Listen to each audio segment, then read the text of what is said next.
Hi, I'm Dr. Nina Rios-Doria, and today I want to talk about negative thinking. When a player is outperforming and they have a negative thought that they can't stop thinking about, they won't perform well, they'll deal with anxiety and stress, and they definitely won't be present or in the moment. And for some players, they're able to change their negative talk into positive talk like that. But that doesn't work for many players. Many players get stuck with this negative thinking and they can't break the cycle. So one exercise that you can do with them is called examine the evidence. And you take out a piece of paper and you have them write that negative thought that they continually tell themselves.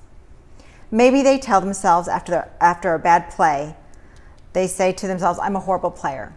Maybe that's the statement that goes through their head often and they can't stop it during the game. So say to them, okay, let's write that statement that you're just a horrible player. Now in one column, I want you to look at the evidence that supports that statement that you're a horrible player. And he might say, well, I missed the catch. Well, I didn't run as fast as I could. Well, I should have made the tackle. Okay.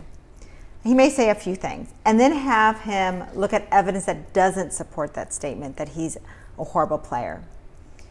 He might tell you, well, I made several catches. I made 80% of the catches last game. I was MVP last game.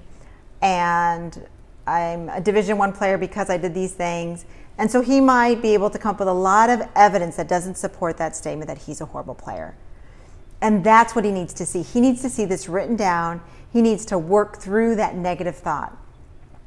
And then ask him after you've done this exercise, say to him, okay, what can you tell yourself next time you make a mistake or you don't do something you wanted to do? What can you tell yourself instead of you're a horrible player? And now it'll be easier for him to come up with a thought that's true for him, that will be much easier for him to tell himself because he's worked through it. He might say, oh, well, I didn't make that catch. I'll do better next time. Or I'll perform better the next play. But he'll recognize now that that's irrational thinking.